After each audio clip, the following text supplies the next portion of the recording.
Hey everybody, this is Tracy here with another edition of A View from Tracy's Point, and I'm here to recap Welcome to Sweetie Pie's Season 4, Episode 11, which was titled Going for Broke.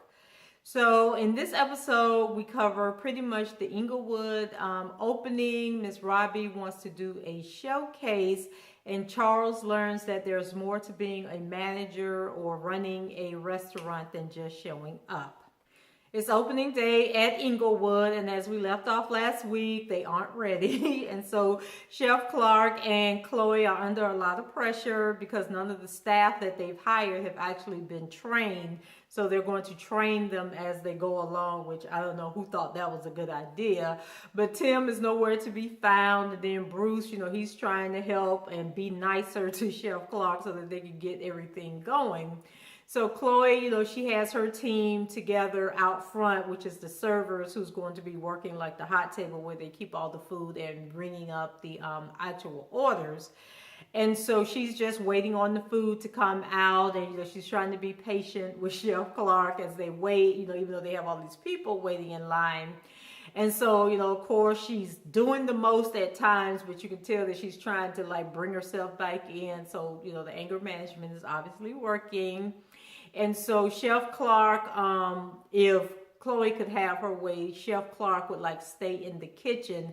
And so you can kind of tell that Chloe thinks that because she's in charge of the front area, that she's higher than Chef Clark. But if I'm not mistaken, Chef Clark is really the one that's over everybody as the executive chef. So maybe later on, the next episode or something, this may come to a head.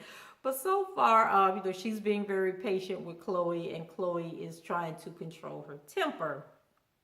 So Tim finally arrives, and the line is around the corner, and so he's happy that Chloe and Chef Clark haven't killed each other while he's been gone. And Tim is just really happy with himself and thinks that he's done a great job and that it was a wonderful idea, opening up this extra restaurant, even though he hasn't lifted a finger, and it was Chef Clark in there, cooking all this food and trying to work with these people that they haven't trained. And then Chloe is out front, with the wait staff and trying to keep everything flowing. So, he's pretty much patting himself on the back, but he hasn't really done anything. At the TJ's location, Charles is doing so well that Tim has put him in charge, and he wants to promote some girl named Chira to manager. But I'm thinking, I thought you were the manager. So how are you going to make somebody else the manager? So once again, we have these roles that are very confusing because Tim keeps saying, I'm giving you, the North Hollywood location, like Charles is the owner of the location, which makes Charles think that he can go ahead and hire a manager. So, now we see why Tim thinks that, he is able to just go out and open all these restaurants on his own because he doesn't really understand the role himself. And so back at St. Louis, Miss Robbie calls Stephanie in California to let her know she has concerns about the finished tracks that Stephanie has sent her. And so she also wants Stephanie to know that she wants to come back out to California and do a showcase to promote I guess it's going to be a CD, because now she has maybe 3 songs that they've already completed. And so Miss Robbie, I'll be honest with you, I'm not sure if you're ready to be going into live performances, but I do understand your sense of urgency and that you want to accomplish this goal. This is like a bucket list item for you. So we're going to continue to support you. So over at the Hamburger Heaven location, Miss Robbie is concerned that things aren't moving along faster, and she's meeting with the realtor who represents the owner of the building. And so the guy tells Miss Robbie that the owner is willing to put in a hot water heater that's 20 gallons, And then if Miss Robbie needs more than 20 gallons, then he'll split the cost with her. But Miss Robbie is like, I need 100-gallon hot water heater at the minimum. And if this is a restaurant, he should know that and it should already be here. But Miss Robbie say that she's not going half with him on this hot water heater, because if she closes down or decides to move to another location, then she can't take that hot water heater with her. And I think that was something I was talking about earlier in the season, or maybe I was on the Real Housewives with Candy and Todd trying to open their restaurant. But you know what it was? It was Tim opening the 2 new restaurants and all the money he's putting into it. And it's like, why are you spending hundreds of thousands of dollars to improve somebody else's business, and you can't take that stuff with you if you decide to leave? So later, Miss Robbie, she goes to visit TJ and Janae, and TJ is so cute. He wants his grandma to ride in his little toy Jeep. So he was on a little toy all-terrain vehicle, and then he had a Jeep in the yard. And so he's telling Miss Robbie to get in the Jeep and race him. And then Miss Robbie was actually trying to get in that Jeep. And I think, like, for her age to be like 70 or however she is, she's very energetic and very mobile. And, and still she was trying to ride the Jeep, but then Janae had to come and help her steer it and make it go. And so they were out there racing with TJ. Then she got off of the Jeep, and TJ wanted her to get on the back of the ATV with him. And she got on there, but then I don't think it could go with, it was just too much weight on the back of the bike. But at least Miss Robbie, she stays young, hanging out with TJ. Then we have another scene with Miss Robbie and Janae. And so Janae is helping her get signed up and create her profile on this dating website. I think she said it was called Stitch. And so Stitch is for people that are 50 and over. So I didn't know they had a dating website geared towards the old folks. And then it had me feeling kind of old because I would fit in that category. And I'm just like, let me go check this website out. So then Miss Robbie says that she's not trying to get too serious about this. And she tells Janae that she wants to have an alias on the website because she just wants to get in and hit it and quit it. Tim, get your mama for real. So Miss Robbie's profile says that you must be breathing on your own and you must have your own car. And I'm just tripping that they have this dating website for older people. Like, what y'all getting into? Like, what y'all need this website for? I just can't even see myself on no damn dating website looking for no old man. So back at the Inglewood location, it is day 2 and the lines are still very long. So Tim is going through the restaurant and he's talking to the customers, seeing how they like everything. And he finds out that some of the customers are saying that the food was cold, and then some other things was going on because I think he was like on a comp, a couple of people, and then I saw him give somebody a refund. So he goes to the back and he's talking to Chloe, trying to find out what's going on. So he thinks that the problem is the guy who's working on the meat is moving really fast, but then the person that's in the middle doing the vegetables is really slow. So he's telling Chloe that she needs to switch the order of the people that's on the serving table. But Chloe disagrees and says that she thinks that it's the person that's on the cash register that's holding everything up. So they kind of debate going back and forth, and then she decides to go over and get on the register to see if she can speed things up. So things finally begin to slow down, and Tim takes a moment to ask Chef Clark and Bruce, how it's going. And Bruce says that they served over 400 salads. So they get into a discussion, about like who's eating the salads coming into the soul food restaurant. And so Chef Clark is trying to explain that, not everybody eats soul food every day, and it's really not healthy to be eating soul food. And, people don't want to gain weight in California. So then Tim and Bruce are saying that they eat collard greens and macaroni and cheese every day. So what is Chef Clark trying to say? And so she was trying to be polite. Oh, Tim, you eat that every day and you are much taller than the rest of us. But I'm like, Tim knows that he's overweight and he needs to lose some weight and he needs to stop eating that soul food every day. And I'm thinking if he's going to hang around with Jennifer, she's probably going to touch on that pretty soon, that he needs to go on a diet. We move over to Charles, and him and Danielle are at an improv class.